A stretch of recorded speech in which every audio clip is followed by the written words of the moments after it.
नमस्कार, down the memory lane के इस एपिसोड में आप सभी का स्वागत है। आज हमारे साथ हैं एसीपी श्री वीरेंद्र पुंज, जिन्होंने 35 साल से ज़्यादा दिल्ली पुलिस की सेवा की। आइए जानते हैं दिल्ली पुलिस में उनके सेवा के सफ़र के बारे में। नमस्कार। नमस्कार नीलम जी। आपका शो पर बहुत बहुत स्वागत है। सर, आपने जो है बताया कि आपकी जो इच्छा थी वो एक जज बनने की थी, थोड़ा सा इस बारे में बताएं। मैं यही कहूँगा कि भाग्य में तो पुलिस अफसर लिखा था, और जब मैंने 1989 में दिल्ली पुलिस ज्वाइन किया तो सी कोर्स में हमारा कोर्ट में एक ट्रेनिंग चलता है जी। तो वहाँ पे एपीपी साहब से बैठ कर के हम चालान चेकिंग और इन्वेस्टिगेशन के स्किल्स सीखते हैं। तो वहीं हमारे एपीपी साहब ने कहा था कि यहाँ रुकना नहीं है आपको, यहाँ से आगे बढ़ना है। तो तब उन्होंने डायस की तरफ इशारा करके बताया था कि यहाँ आपको पहुँचना है। तो तब हमने उनसे पूछा था कि भाई यहाँ पहुँचने का तरीका क्या है। तब उन्होंने बताया कि इसके लिए आपको लॉ करनी होगी। Then I did my LLB from Delhi university and started preparation for the judiciary exams also. जी। अब जब मैंने अपनी LLB कंप्लीट किया और फर्स्ट टाइम जब जुडिशियल ऑफिसर्स की ये वैकेंसीज वगैरह नोटिफिकेशन आया, तब दिल्ली हाई कोर्ट द्वारा या सभी जुडिशरी द्वारा उसमें 2 इयर्स प्रैक्टिस एट बार की एक कंडीशन लगा ली गई। तो उस समय मेरे पास मेरे पुलिस के एक्सपीरियंस को उसमें नहीं गिना गया, और जब ये बार हटा तो तब मैं एज बार हो चुका था। पर मुझे लगता है कि पुलिस ऑफिसर भी डिफरेंट सर्कमस्टांसेस को डील करके और on the spot justice deliver करने की क्षमता रखता है। तो मैं ये कहूँगा कि दोनों सपने मेरे इस पुलिस में आकर के पूरे हुए। सर, आप बहुत जगह SHO रहे हैं। आपका बहुत लंबा कार्यकाल ईस्ट और नॉर्थ ईस्ट और शहादरा डिस्ट्रिक्ट में गुजरा है, जो कर्म भूमि माना जाता है इन्वेस्टिगेशन के लिए। तो वहाँ पे रह के आपने पुलिसिंग का क्या जो न्यूएंसेस थी दैट यू लर्न कि SHO को किन किन चीज़ों का ध्यान रखना चाहिए to make his tenure a success? Policing अपने आप में एक तपस्या है जी, और इस तपस्या को पूरे कमिटमेंट और डेडिकेशन के साथ ही किया जा सकता है, क्योंकि ये एक आर्ट है। आर्ट बोले तो A means accountability to law, R means responsiveness towards public and T means transparency, team work, whatever we do. इन तीनों एलिमेंट्स पर काम करते हुए ही हम कानून को और मेंटेन कर सकते हैं, अपने समाज की सेवा कर सकते हैं, और समाज में जो हमारा शांति, सेवा और न्याय का हमारा मंत्र है दिल्ली पुलिस का, उस पर हम खरे उतर सकते हैं। जी। जो टेक्नोलॉजी हो या सोसाइटी हो, व्हेन यू जॉइंड फोर्स और जब अब आ चुका है, उसमें बहुत कुछ बदलाव आया है। टेक्नोलॉजी कितना सक्सेसफुल रही है हमारे जो थाने के क्राइम और कर्ब करने में और पब्लिक को रिलीफ प्रोवाइड करने में?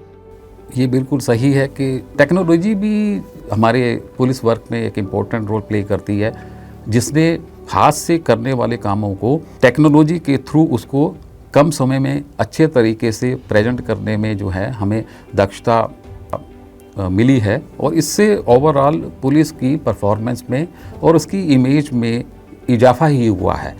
पहले हमें जनता या अपने खुद के अधिकारियों के द्वारा और इवन कोर्ट द्वारा भी कुछ ऐसी परिस्थितियों का सामना करना पड़ जाता था जो अदरवाइज इस टेक्नोलॉजी के आने से अब जो है वो दूर हो गई हैं, और कोऑर्डिनेशंस, कम्युनिकेशंस, प्रेजेंटेशन जो है वो अच्छा हो गया है। जी। आप जो है PHQ में लीगल सेल में भी रहे हैं, और राजेंद्र नगर में जो हमारा ट्रेनिंग सेंटर है वहाँ पे भी रहे हैं। आपने एक लीगल कंपेंडियम भी बनवाया था to make the observation of courts available to the subordinates, ताकि जो इफ़ेक्टिवनेस है या जो उनकी विल है वो इजीली कैरी आउट हो सके। उसके बारे में थोड़ा सा बताइए।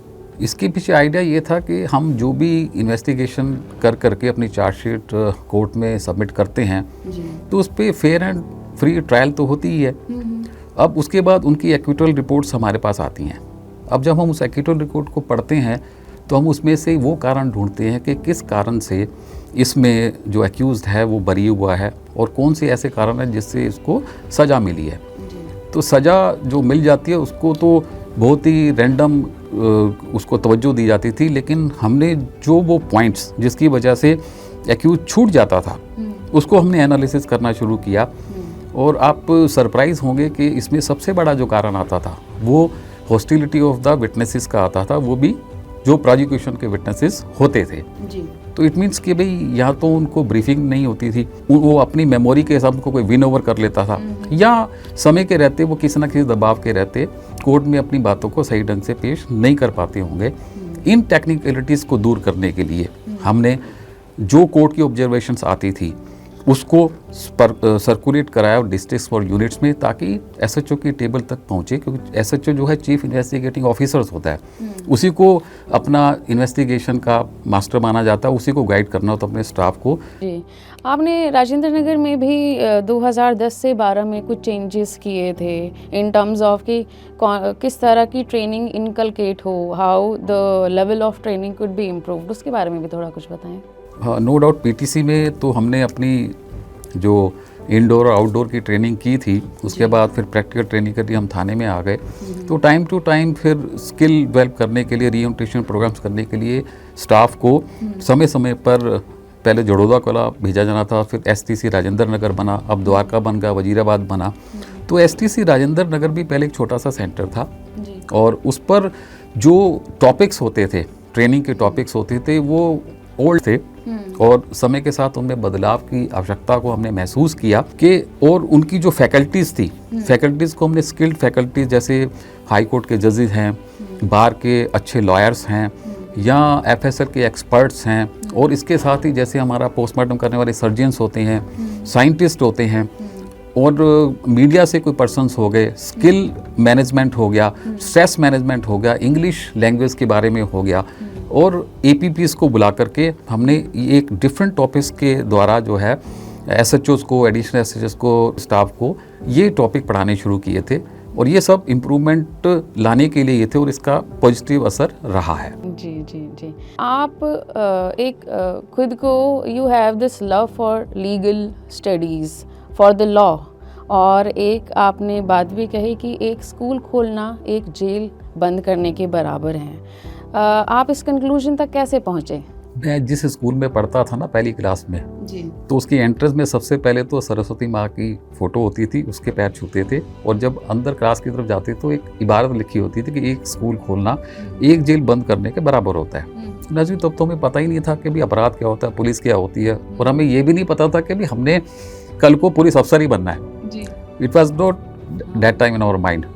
पर जब हम पुलिस में यहाँ आ गए और इस पर हमने काम करना शुरू किया, तो हमें ये ज्ञान आया कि भाई क्राइम जो कर रहा है वो तो समाज में हो रहा है, जी, समाज के लोग कर रहे हैं, और समाज के विरुद्ध हो रहा है। पुलिस तो केवल रेसिपिएंट है, उनकी कॉल पे आती है, सुनती है, स्पॉट पे जाती है, और जो बेटर लीगल प्रोविजन से उनको कंप्लाइंस कर देती है। लेकिन ऐसा होता क्यों है? क्यों हमारे बच्चे, लड़कियां, बुजुर्ग, महिलाएं क्राइम विक्टिम हो रही हैं और कानून अपने हाथों में ले रही हैं? तो इसके लिए मैं फर्स्ट टाइम जब एसएचओ करावल नगर लगा, उसके बाद सोनियावार एसएचओ रहा, गोकुलपुरी काम करने का मौका मिला, शकरपुर एसएचओ मैं रहा, और एसीबी प्रीतविहार सब डिवीजन भी मैं रहा हूँ। तो वहाँ रह करके फिर मैंने जो हमारे स्कूल्स थे उस एरिया के, आपको विश्वास नहीं होगा कि करावल नगर में अगर 4 सरकारी स्कूल हैं तो वहाँ उस समय 125 प्राइवेट स्कूल होते थे, और मैं हर स्कूल में अपने स्टाफ को लेकर के वहाँ जाता था। वहाँ चाहे लड़कियों का स्कूल है, चाहे लड़कों का स्कूल है, उनके साथ मिलकर के हम इंटरेक्शंस करते थे, अच्छी बातों को शेयर करते थे, कानून के बारे में बताते थे, और हम ये चाहते थे कि मेरे बच्चों के मन में है क्या, क्योंकि वो मेरे आइज़ एंड ईयर्स हैं, उनसे अच्छा सच समाज में कोई और नहीं बता सकता था। तो हमें उन बच्चों के मार्फत कुछ ऐसी चीज़ें हमारे पास नोटिस में आती थी जो वो बच्ची अपने माता पिता से शेयर करने में हिचकिचाती हैं कि नहीं सर, अगर मैंने अपनी माता पिता को बता दिया तो हमारा घर से निकलना बंद हो जाएगा, हमें ही कहा जाएगा कि आप ही गलत हैं। तो वहाँ से हमने उनका जब कानून पढ़ाना शुरू किया, उनको उनके राइट्स बताने शुरू किए, उनको प्रोविजंस बताने शुरू किए कि कैसे मदद की जा सकती है, और उनको विश्वास होना शुरू हो गया। तो उसके बाद मैं इसको इससे रिलेट करना चाहूँगा कि 2012 में दिल्ली में निर्भया केस हुआ था, और उस समय क्या था, निर्भया केस में एक तरफ हमारी यंग जनरेशन्स थी जो कह रही थी जी प्रोटेस्ट करना मेरा अधिकार है, मैं करके रहूँगी, और दूसरी तरफ हमारी पुलिस थी जो अपनी ड्यूटी निभा रही थी, जो उन बच्चों को समझा रही थी कि आप लॉ को अपने हाथ में ना लें, आपके भविष्य का सवाल है। और बीच में एक लक्ष्मण रेखा थी, कानून का कायदा। अब कानून का कायदा उन बच्चों के पास तो था ही नहीं। अब मजे की बात यह है कि नेक्स्ट ईयर 2013 में 9 अप्रैल 2013 को भारत सरकार ने, CBSE ने भारत के तमाम स्कूलों को एक चिट्ठी भेजी, उनको एक किताब भेजी, एक सिलेबस भेजा और ये भी बताया कि एक सब्जेक्ट हम इंट्रोड्यूस कर रहे हैं जिसका नाम है लीगल स्टडीज 11वीं और 12वीं में। हमारे समाज में अगर क्राइम हो रहा है और कोई विक्टिम बन रहा है तो वो इन बच्चों को कानून विषय की शिक्षा ना देने के कारण ऐसा हो रहा है। और आप इसको इस बारे में पढ़ाएं, उनको जागरूक करें ताकि कानून का कायदा से शिक्षा का फ़ायदा हो और शिक्षा का फ़ायदा से सुरक्षा का वायदा निभाया जा सके। और सुरक्षा के वायदा के साथ साथ हमारे देश के 15 लाख स्कूलों में मेरे कम से कम 30 लाख लॉ ग्रेजुएट्स टीचर्स को इस लीगल स्टडी सब्जेक्ट पढ़ाने का एक रोजगार का नया अवसर मिलता है। और ये सब मुझे गर्व है दिल्ली पुलिस पर कि मुझे ये मौका दिल्ली पुलिस में रह करके और पब्लिक के साथ काम करके, बच्चों के साथ काम करे, ये एक उपहार जिसे मैं departing gift to the society कहूँगा, वो देने का मौका मिला। जी, मिशन लीगल स्टडी इंडिया भी एक वन ऑफ द थिंग्स हैं जो you want to achieve. Yes, इसी के लिए मैं पिछले 5 सालों से कार्यरत हूँ।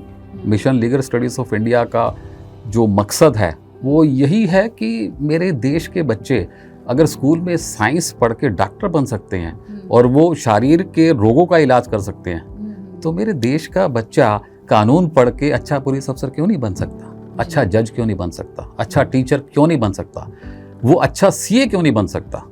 ऐसा कौन सा ऐसा मेरे बच्चों का सपना है जो इस लीगल स्टडीज़ को पढ़ने से पूरा नहीं होगा। उसको ये पढ़नी चाहिए और आने वाले समय में ये इनके लिए एक बेस्ट कॉम्बिनेशन है सब्जेक्ट का, जिससे बच्चों का कैरियर भी बनता है और समाज से क्राइम भी दूर होता है। You have led from the front, from the very beginning. कोई ऐसा चैलेंज जो आपको लगता हो दैट वी जनरली फेस? मैं दिल्ली पुलिस में भर्ती होने के लिए मैं एक टेस्ट दे रहा था अपना 85 में।